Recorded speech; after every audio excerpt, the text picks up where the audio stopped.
সকাল সকাল ঘুম থেকে উঠে যদি ছাদে গিয়ে এরকম সুন্দর একটা মেঘলা আকাশ দেখতে পান তাহলে মন ভালো হবে কিনা বলেন তো? আমার তো ভাই মন ভালো হবেই, কারণ আমার মেঘলা আকাশ অনেক বেশি পছন্দ। আর বৃষ্টি আসার আগ মুহূর্তের এই সৌন্দর্যটা উপভোগ করার জন্য আমি সবসময় ছাদে বা বারান্দায় চলে যাই। Hello everyone, it's me your Queenie, welcome to my page. আশা করি সবাই ভালো আছেন, আল্লাহর রহমতে আমিও ভালো আছি। র্যান্ডম একটা ডেইলি ব্লগ নিয়ে চলে আসলাম। সকালবেলায় ঘুমটা ভাঙে আম্মুটাকে, আর আম্মুর কথা হচ্ছে খুব সকালে ঘুম থেকে উঠতে হবে, তারপর নামাজ পড়ে এরপরে ছাদে গিয়ে একটু হাঁটাহাঁটি করতে হবে। আর সকালের যে ঠান্ডা বাতাস এটা মিস করা যাবে না, এটা গায়ে অবশ্যই লাগাতে হবে।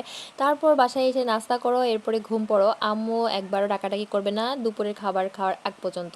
তো যাই হোক, সেইভাবেই ঘুম থেকে উঠে ফ্রেশ হয়ে তারপরে যে কাজগুলো করার সেগুলো করে ছাদে একটু হাঁটাহাঁটি করতে আসবো। তখনই দেখলাম যে আকাশটা একদম কালো মেঘে ঢেকে আছে। আমার কাছে অনেক বেশি ভালো লাগে, তো কয়েকটা ভিডিও ক্লিপ আর কয়েকটা ছবি তুলেছিলাম। এরপর বাসায় চলে যাই, কারণ এত বেশি বৃষ্টি হচ্ছিল আর মেঘের গর্জন কি আর বলবো। আর এই যে এখন যে ভয়েস দিচ্ছি এখনো কিন্তু বাইরে বৃষ্টি হচ্ছে, তাই একটু শুশু শব্দ হতে পারে ব্যাকগ্রাউন্ডে, তো প্লিজ এটা ইগনোর করবেন।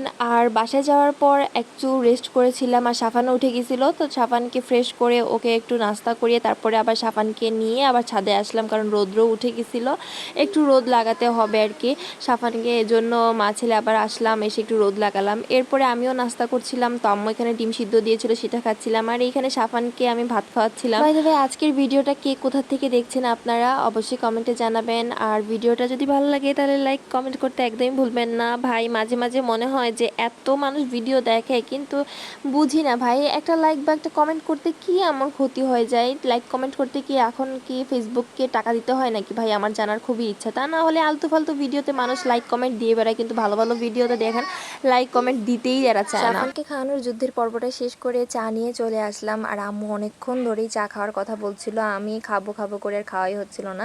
তো যাই হোক, এরপরে আম্মুর কয়েকটা বকানি খেয়ে তারপরে আমি চা নিয়ে চলে আসলাম। আর এখানে আমি একা একা বসেই বিড়বিড় করছিলাম, একা নিজেকে সময় দিচ্ছিলাম, কিছু কিছু বিষয় বসে বসে ভাবছিলাম।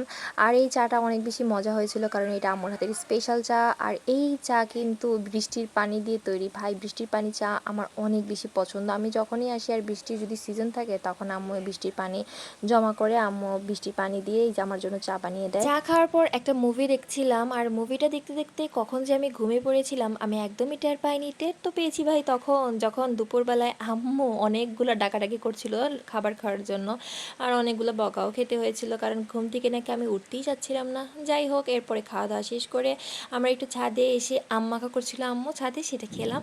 আর এরপরে প্ল্যান করলাম দু বোন মিলে যে একটু বাইরে বের হবো, তাও আবার সন্ধ্যার কিছুক্ষণ আগে প্ল্যানটা হয়েছিল। যাই হোক, সেই অনুযায়ী তাড়াতাড়ি রেডি হয়ে আমরা দুই বোন বের হয়ে যাচ্ছিলাম। আর এই তো ছিল আজকের একটা জাস্ট র্যান্ডম একটা ব্লগ। কেমন লাগলো কমেন্টে অবশ্যই জানাবেন, আর সবাই ভালো থাকবেন। নেক্সট ভিডিওতে দেখা হচ্ছে, টাটা।